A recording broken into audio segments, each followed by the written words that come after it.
cette Française qui travaille pour le compte de l'UNICEF, une des grandes agences des Nations Unies est décédée. Voilà, Karine Guisset. Sa carte de l'UNICEF est là. Vous pouvez donc regarder avec sa photo. Elle est donc décédée dans cette deuxième frappe. La frappe était destinée à tuer M.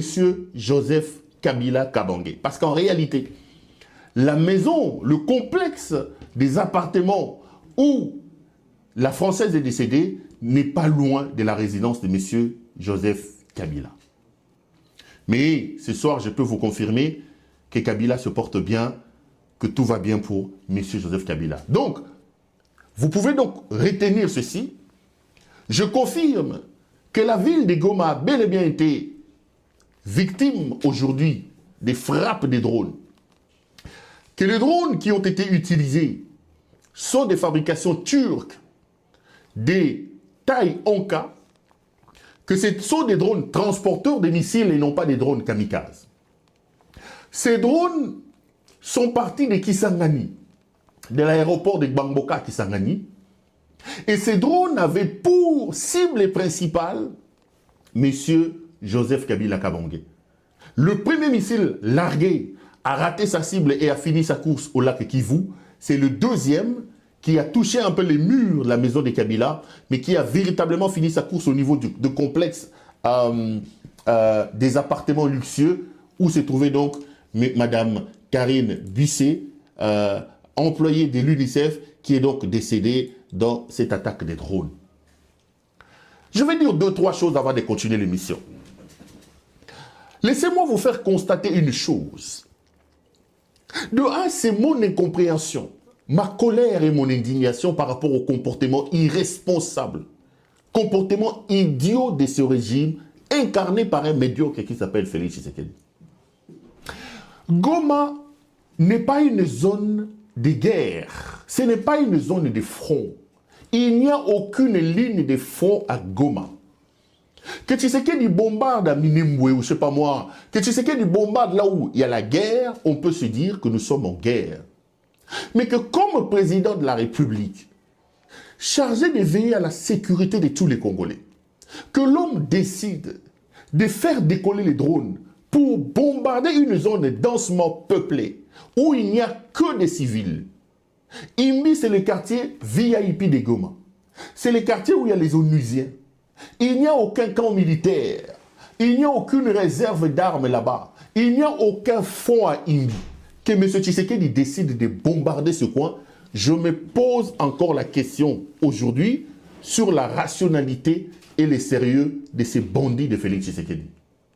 Quand je dis ici que la République est dirigée par un criminel, que c'est un voyou, un délinquant et un bandit qui est à la tête du pays, les gens ont l'impression que j'en fais un peu de trop. Donnez-moi une explication claire qui justifie qu'aujourd'hui, que M. Tshisekedi prenne autant de risques à faire décoller des drones pour aller bombarder une zone civile où il n'y a aucun objectif militaire. Donnez-moi une raison valable pour aller bombarder à Imbi et pour aller bombarder Goma. Si ce n'est pas sa folie, si ce n'est pas son idiotie. Je me pose encore la question aujourd'hui de savoir qu'est-ce qu'il veut. Ça, c'est le premier élément. Le deuxième élément, ça pousse encore un peu plus loin la réflexion et ça m'amène à asseoir mes interrogations et mes questions sur la réalité et l'objectif de ces bombardements. Ici, sur ce plateau, à chaque fois que je parle de M. Tshisekedi et de sa stratégie militaire, je ne suis pas militaire, je suis un observateur de la société. Tout le monde sait, même les militaires qui commencent la carrière militaire aujourd'hui, même les civils que nous sommes, nous savons qu'une guerre ne se gagne jamais, alors jamais par des frappes aériennes. Ils ne vous disent pas qu'ils ont fini la guerre. L'objectif est simple. Il faut absolument neutraliser les capacités des nuisances militaires de l'Iran avec les bombardements, mais il faut surtout créer une sorte de révolution à l'intérieur pour amener à renverser le pouvoir islamique au niveau de l'Iran. En fait, les forces aériennes viennent en soutien. Ils bombardent, fragilisent les lignes ennemies pour permettre aux troupes au sol, à l'armée des terres de pouvoir conquérir des endroits préalablement fragilisés par les frappes aériennes.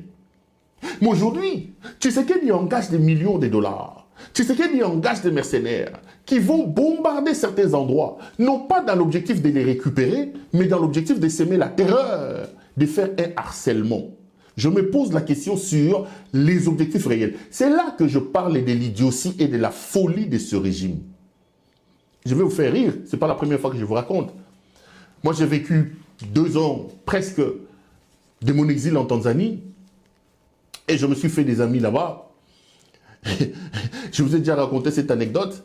Un jour, un de mes contacts en Tanzanie me dit, mais je ne comprends pas la folie de votre armée, je me pose la question de savoir si vous avez des militaires chez vous.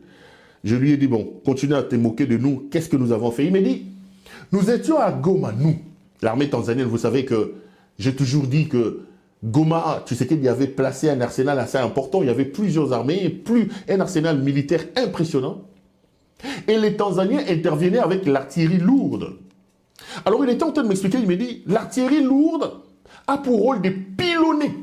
C'est-à-dire, vous positionnez vos armes lourdes dans un point A, vous venez en soutien aux éléments au sol, vous pilonnez de l'autre côté et vous permettez aux troupes au sol de pouvoir avancer vers les lieux que vous avez déjà fragilisés avec les bombardements et avec ce que vous avez fait. Il dit, mais Perrault, on ne se rendait pas compte que nous, on dépensait nos munitions pour bombarder. Mais quand il y avait un seul petit tir dans le camp de l'ennemi, les gens d'F-23 qui étaient déjà bombardés, on se rendait compte que les militaires congolais, au lieu d'avancer pour aller occuper des endroits que nous, on avait déjà préalablement bombardés, ils couraient et ils revenaient vers là où il y avait l'artillerie. Mais si les militaires, les troupes au sol, doivent venir s'encastrer, doivent venir rester avec l'artillerie lourde, ça sert à quoi? Il dit, je ne comprends pas. Si vous avez des militaires chez vous, en fait, c'est la même chose avec M. Tshisekedi. Vous bombardez avec les drones, vous neutralisez qui? Pour quel objectif? Aujourd'hui, le pays engage des millions de dollars. Le pays engage des mercenaires. Le pays fragilise sa propre armée, paupérise ses propres militaires, pour prendre des dispositifs étrangers, pour prendre des militaires et des mercenaires étrangers, bombarder dans l'objectif de s'aimer la terreur. Est-ce qu'on peut s'aimer la terreur dans son propre pays? Quel est l'objectif de ces bombardements que M. Tshisekedi opère avec les drones? Je me pose la question. Parce que partout où il bombarde, il n'y a pas d'avancée des forces armées de la RDC. Citez-moi un endroit où Tshisekedi est allé bombarder. Donc aujourd'hui, l'armée nationale, le pouvoir de Kinshasa, qui est censé protéger le pays, est plutôt dans une sorte de guérilla, mais profite d'un avantage aérien avec les drones. Donc, c'est un travail d'harcèlement, un travail de terreur, mais pas un travail coordonné avec la volonté d'aller récupérer le territoire national. Il faut être un ancien livreur de pizza qui a de la farine à la place du cerveau, comme Félix Tshisekedi, pour se comporter et pour faire ce que Tshisekedi est en train de faire. Cette stratégie militaire, seul Tshisekedi, Akabeyaka Mwanga, ça c'est l'armée de Baluba. Aucune rationalité ne peut aujourd'hui expliquer les bombardements tous azimuts et les décollages de ces drones qui n'apportent absolument rien, qui ne changent pas la configuration sur terrain et qui n'apportent absolument rien sur le plan militaire dans l'Est de la République démocratique du Congo.